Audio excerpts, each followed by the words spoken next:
Hello, freak bitches. And it's like when you're trying to get social, like what happened to me with the defending that kid situation, where it's like, well, explain that, because most people don't know what you're talking about. Like most people don't know the circumstances. So there was this guy who has he had a 3-year-old boy that he claimed was transgendered and identified as a girl, and started putting dresses on the kid and treating him like a girl, and was planning on giving him hormone therapy so they don't go through puberty. And this dude has like power in Hollywood, and I just called him out, and I got swarmed, and I just didn't stop because I'm like, I'll die on this hill.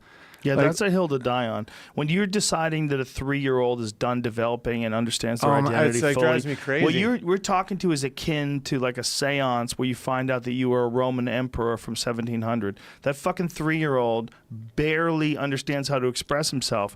The idea that a 3-year-old can give you a complex definition of their sexual and gender identity at 3, and that this isn't so that you should go in and chemically influence that kid's sterile, make him a eunuch. Yes. And it's like, and it's a fucking insane. And it's a projection of the father's ego. It's not even like, is it? Yeah, the virtue say, it's just a coincidence that it's a San Francisco like NPR guy that like everyone in Hollywood has his back for some fucking reason, even if it's a child. It's like, it's. What was the circumstances? Explain what.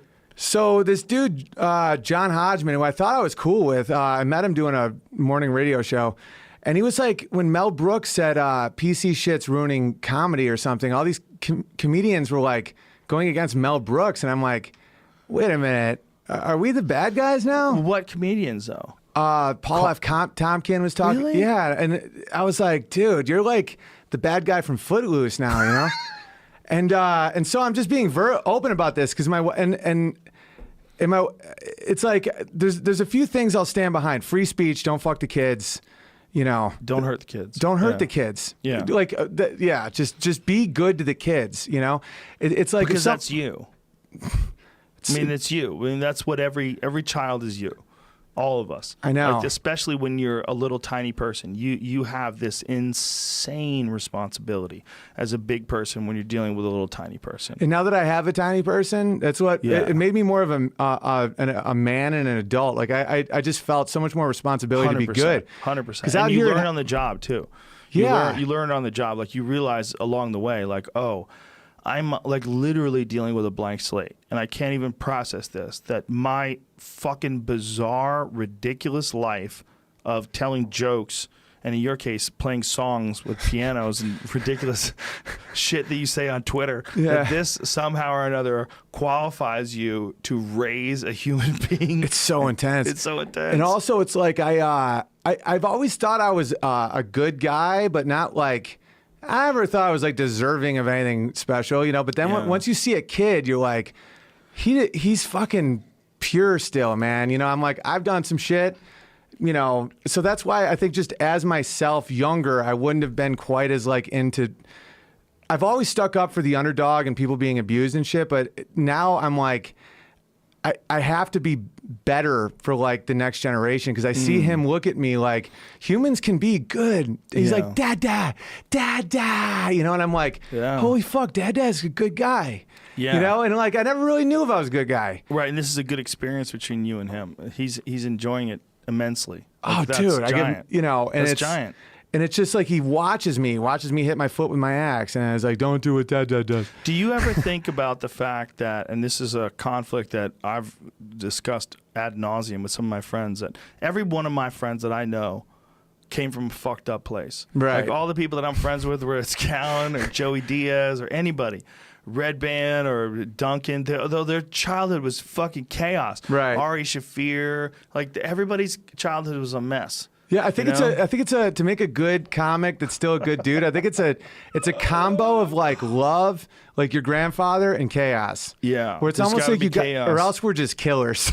Right. Well, that's the problem, right? I think that the goddamn comedy and murder are so closely related. I know, and we're just on the good side. That's why we call it killing. Yeah, I mean, that is literally why we call it killing. Because my mom listened to our last podcast, and she was like, "I love that you're friends with Joe. Like, you guys both have like, you're kind of fucked up, but good guys. And where it's like you experience these like traumatic events and you experience damage, you know, and then you have paths in life and you're like, I'm going to seek the good in this, but we're still, you know, low impulse control comedians, but still, you know, we're not just killers. Well, we're actually nice people, but we're realizing we're nice people in the middle of a life with a tremendous amount of momentum of chaos behind it. And then all of a sudden you're like, whoa, hit the brakes. Yeah. Okay. Yeah, like belly of the beast shit, man. You know, it's like I might as well have had a Viking ship for the last 10 years where you're just Viking it up. And it's like, and then you see the order you need, the chaos and order, you know, and you see the order with a child, and then you see these people trying to exploit children. And I was just awake, you know, I'm just like, you know what, fuck you. I'm like, I don't, and then people in LA that I thought were my friends, not good friends, not like comics, but like middle management. That's what the evil is. Well, you know what it is, man? It's like supporting transgender rights eclipses all the logic involved in the subtle nuances of human behavior and sexuality. And the idea that a 3-year-old could have any notion of like what it's going to be like to be 8 or what it's going to be like to be 16, or whether or not hormonal changes are going to affect the way he expresses himself. So, and also, you're looking at this kid and you're deciding that this kid, because they're 3, is going to be transgender and you want to turn them into a girl. What if this kid decides he's a gay man in 5 years? They kill themselves. Right. What if they decide that they're bisexual in 20 years? You know, like if you care about that child, you don't interfere with that process, because I'm not the same thing that I was when I was 3, and you're not either. No one is. So to inject hormones and chemicals and even surgery, that we really have a very limited understanding about how much this interaction between a scalpel and a baby body, how much of the impact that has. You're giving someone the green light? Is that they're talking about like making this kid a eunuch? Well, yeah, they won't go through puberty. And so then it's like... What are they saying, though? What are they saying they were going to do? It's called hormone blockers. And I kept asking him directly, I'm like, say yes or no. Are you going to give him hormone blockers? Because it's fine if he wants to wear a dress, have some fun playtime, fine. But you're going to tell him he's a girl. But here's the thing. It's not even playtime. It's like, what if the kid like feels better when he wears a dress? Fine. Like we've all decided that pants and a shirt is the way to go. And if you don't wear pants and a shirt, I know you're a homo. Like if you were sitting there wearing a big girl skirt, and what do I give a fuck? If you were wearing a kilt and I'm like, I love Scotland, I wouldn't care. But if me and my brother used to piss on each other. Well, sorry, I shouldn't have said that out loud. I have a little impulse control. That's not the worst thing in the world. But Doug Stanhope pissed on Ari Shaffir last week. Like a couple of days ago on a podcast. That's awesome. Yeah, pissing happens. I didn't mean to cut you off. You were talking about the Scottish. Yeah, I mean, who gives a shit if you dress like a girl? What I give a shit is if you step in and you in any way interfere with the physical, sexual, biological development of a child because you think it's the right thing to do progressively. That you think it's the right thing to do, the right way to approach a fucking 3-year-old. Like, you are the problem. You're oh my nuts. God. There's not.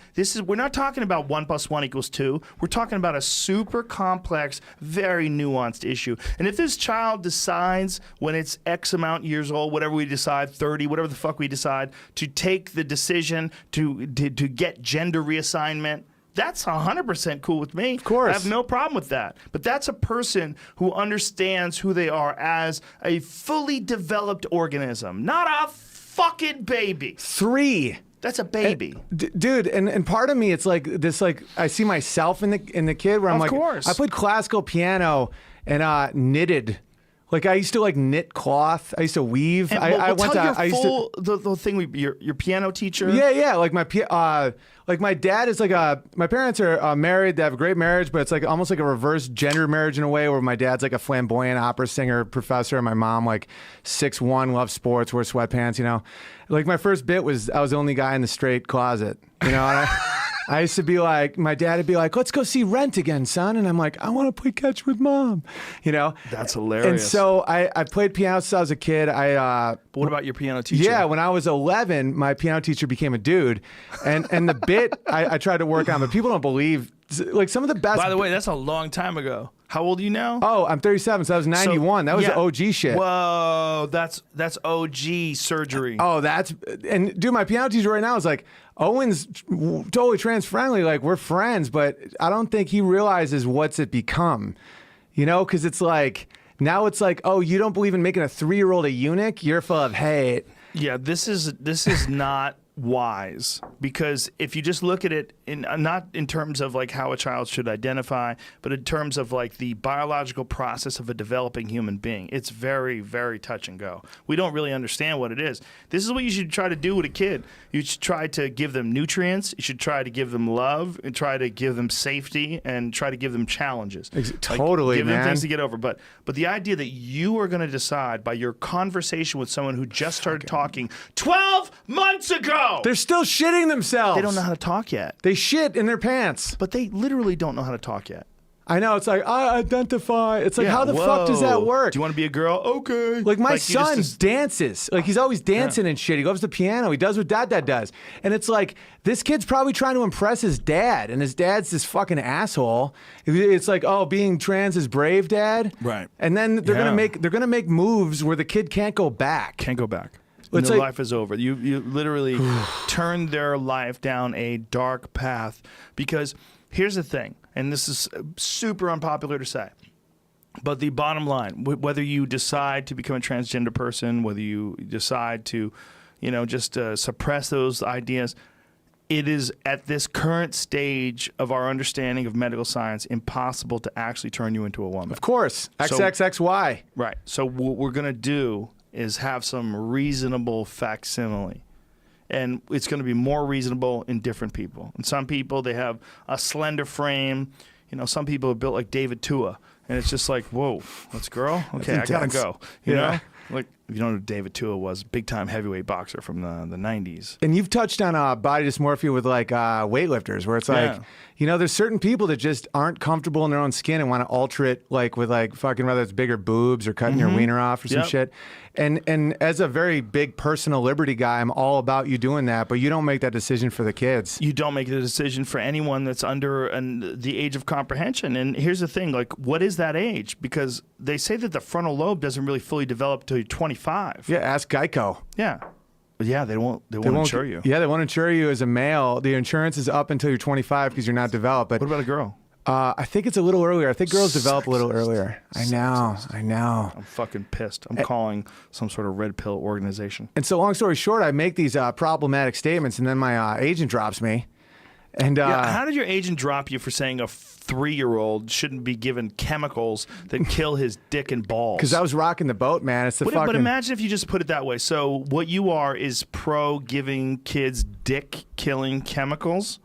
Is that what you are? Just let me know. Right. It's kind of like when it's like words or violence. You hold up your fist and you go, word or violence. Like that, it immediately cuts through the shit. But for some reason, it's not these days. Words or violence. I mean, that's a big thing now. And it's like this college, UConn dropped me. I had like a good gig, and they said because of your views, you can't work here. And then did they specifically talk about which views? Yeah, I even tweeted the email because I was sick of this shit, man. Which views? The trans kids. It's only trans kids. That's my whole thing. But it's trans babies. Dude, they're toddlers. They're like 3. Dude, it's and I'll die in the hill, man. I even asked my brother, my buddy. That's a hill to die on. My buddy Mike from Sword and Scale. Like, dude, I literally was like, I'm unemployed, and he had me like read. That's when you know your friends are, man. He's like, yo, will you read this? You can be like a DA in this fucking murder podcast. I was like, great. He's like, I'll throw you some cash. I thought I was out. I'm like, brother, can I do some more tree work? He's like, 20 an hour, you got boots? I'm like, fuck yeah. Dude, I was prepared, man. But think about that you, as a guy who I've known for a long time, has been a successful professional comedian, are really always that close to being pushed aside and not given work anymore over something that's totally logical. Dude, I just got in a development deal with like True TV and shit. It's not even like I was doing badly. Did True TV keep the development deal? Did they ban? Dude, I don't even have reps anymore. But do you talk to True TV? Like, hey, it's Owen. No, they're cool people.